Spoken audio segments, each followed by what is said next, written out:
Right now, the chaos surrounding the American economy comes as many are finishing filing up their income taxes. We're going to bring in a local financial expert to share how you can get the most out of your return. Also, we'll help you make it a little bit easier driving around the metro area. Coming up this weekend, we'll get a check-in with GDOT. And is the marriage of Barack and Michelle Obama in jeopardy? I'll have my final take on the unfolding saga. This is The Take. Let's get it.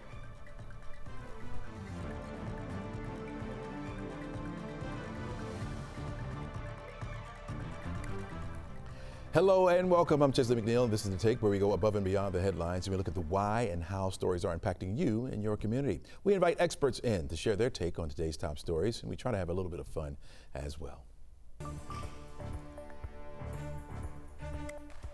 All right, let's start with the impacts of the ongoing trade war. Overnight, China raised its total tariff on the United States imports to 125%. This came after the Trump administration clarified that U.S. duties on Beijing are actually 145% because of earlier fentanyl-related levies. Meanwhile, the president says he was not tracking a fall in the stock market, which once again saw massive drops in all three major indexes. And stock futures were all down between 6 and 0.7% ahead of the opening bell.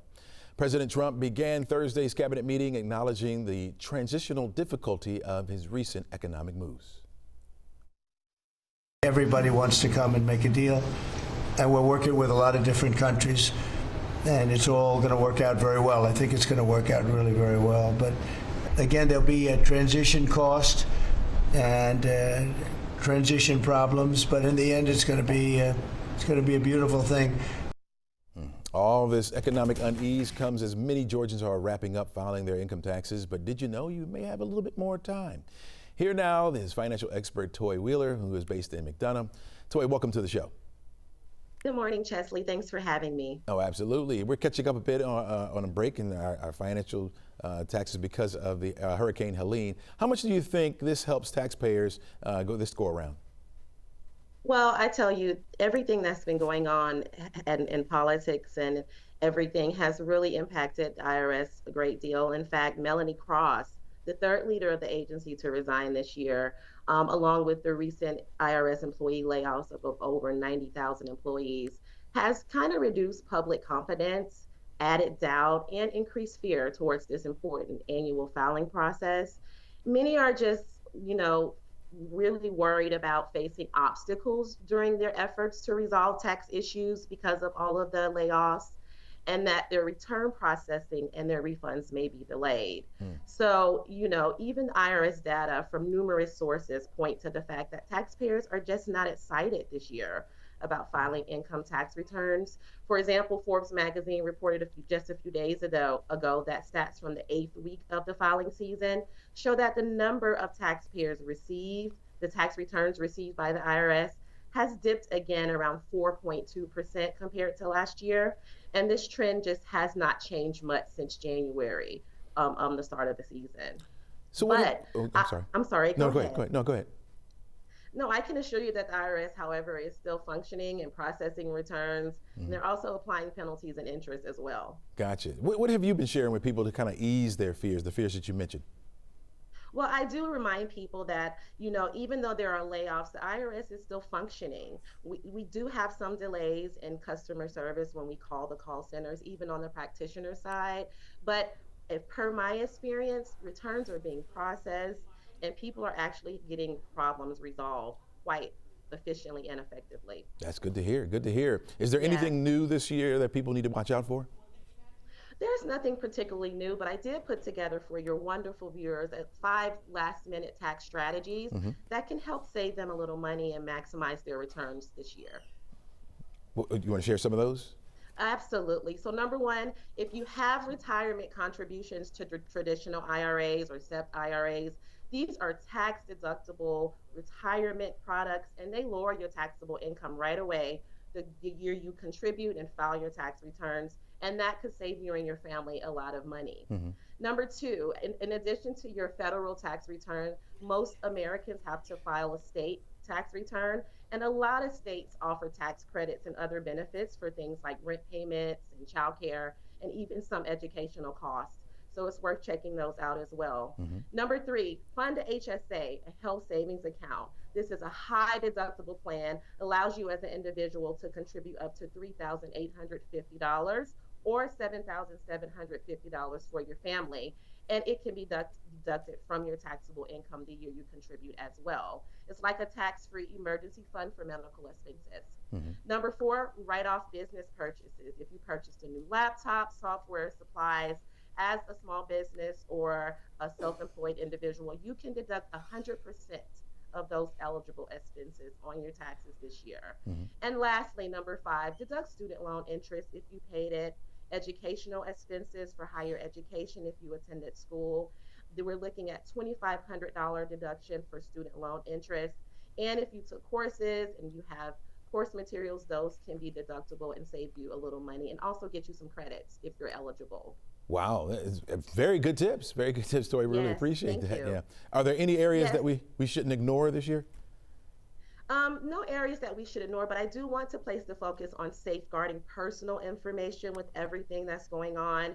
I really implore the public to seek out and use a certified IRS tax professional, an EA or a CPA. Never share personal information via email or through text message, which is very popular these days. It's a lot of ways to get your information stolen that way. And also, I encourage even my clients here at Wheeler Tax and Accounting to set up an IRS online account so that they can monitor changes, they can track their refunds, and they can also access tax records and pay balances if needed right on the site.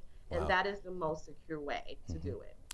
Good tips. Thank you for joining us, giving us that insight. Sure. Very valuable. Thank you. Appreciate you. Thank you for having me. Not a problem at all. Not a problem at all. All right, Tori Wheeler right there, financial advisor.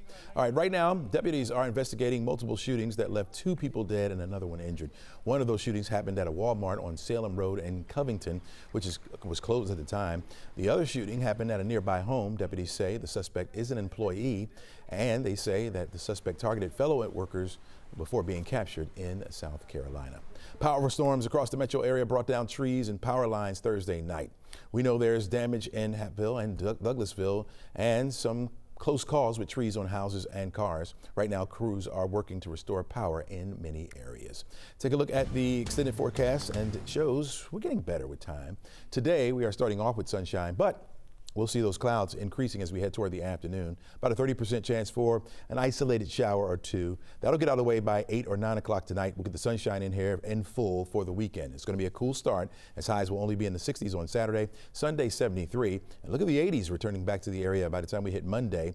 Won't stick around long. We'll get back to those low 70s as we round out the rest of the week, with 73 degrees on Tuesday, 71 on Wednesday, and 74 degrees for the high temperature on Thursday.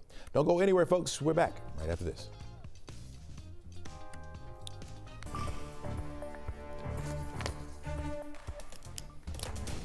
All right, welcome back to the show. Right now, we are waiting to see how China's overnight tariff move will be felt and answered. Joining us now is NBC Washington correspondent Alice Barr, who's been covering politics for years now.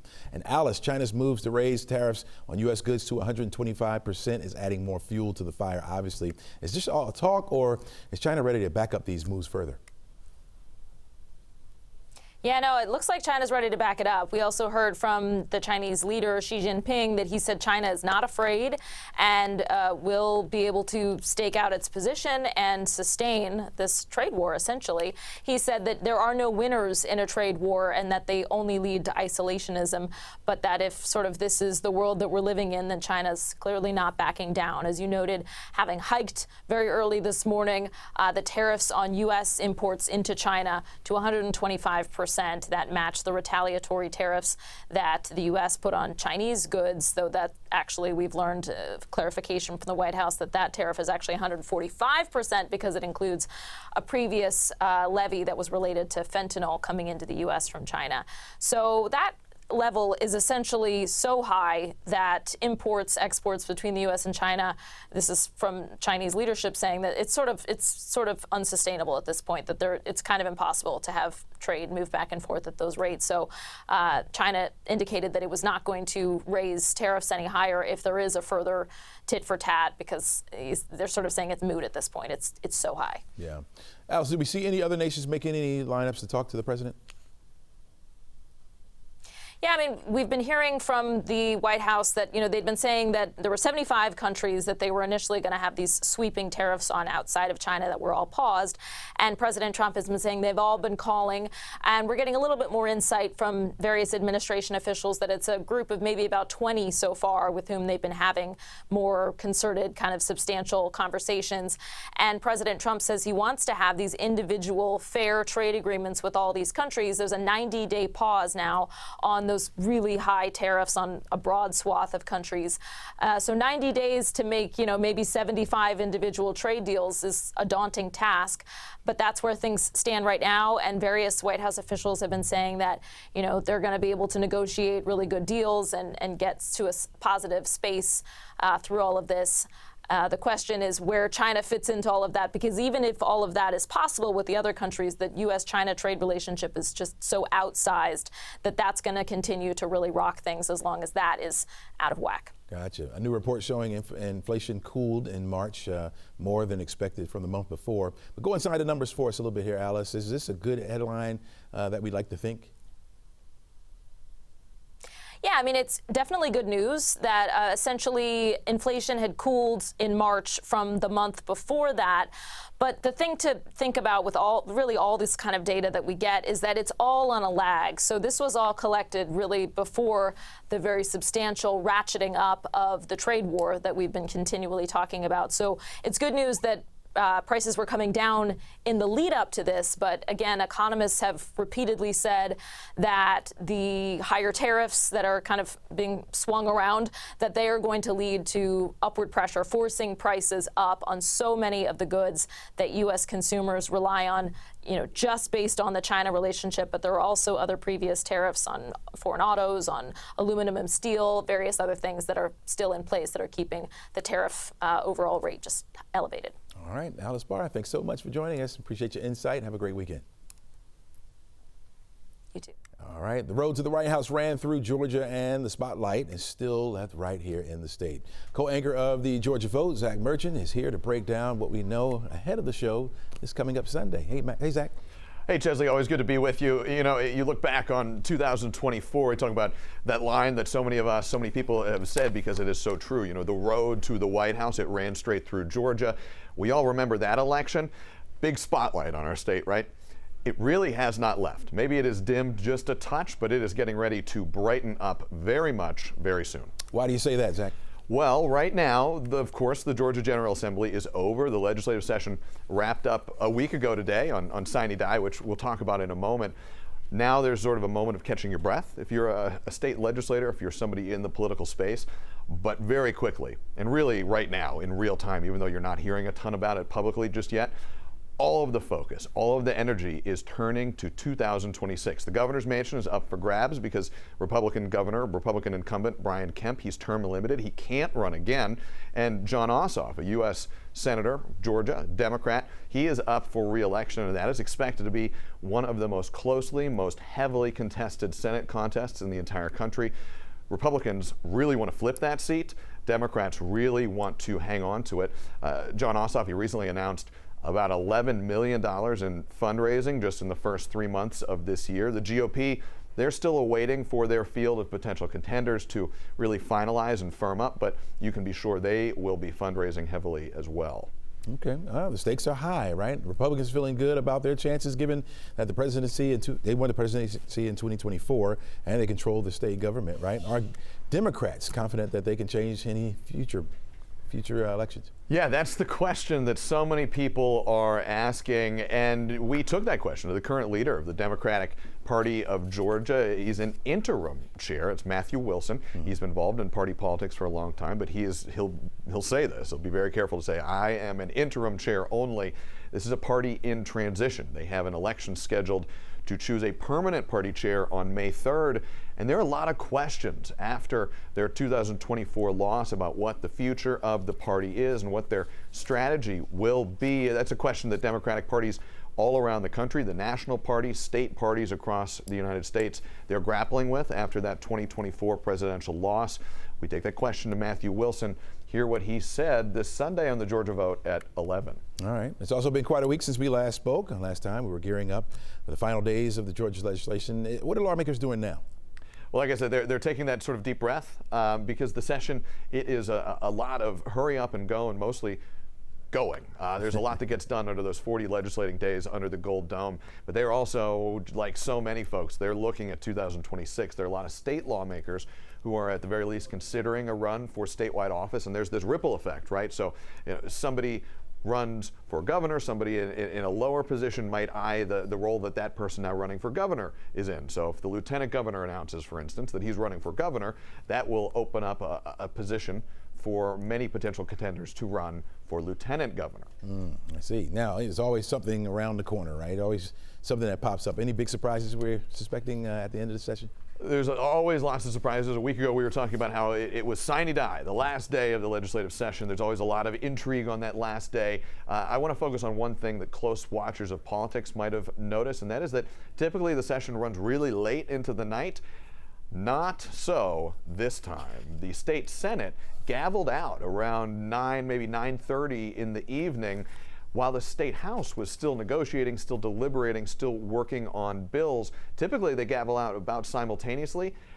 This didn't happen this time, and it is potentially a sign that the two chambers, there was a little bit of friction between them, even though both are controlled by Republicans. Now, we should be clear, the Lieutenant Governor, Burt Jones, he leads the state Senate.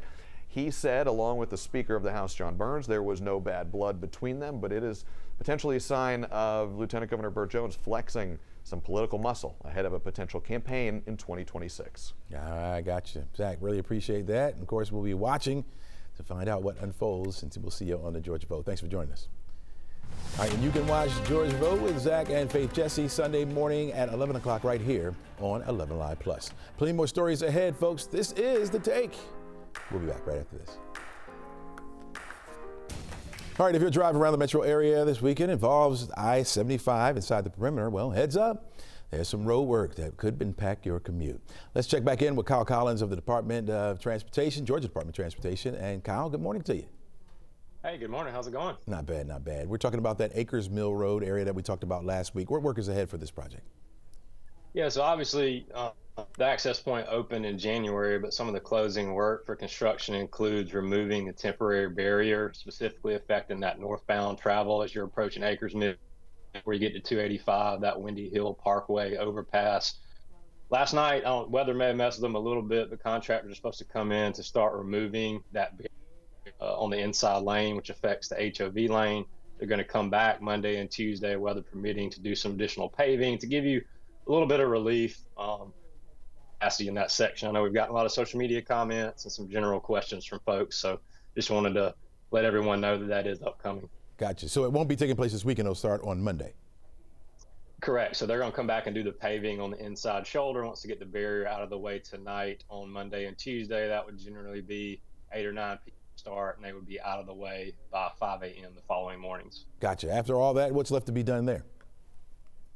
Some mainline paving, so it's about a half-mile construction work zone, both north and southbound, and I think it's still a few weeks out from C.W. Matthews coming out to complete that work, but once they do, that'll be an additional smooth ride for that Cumberland area of I-75.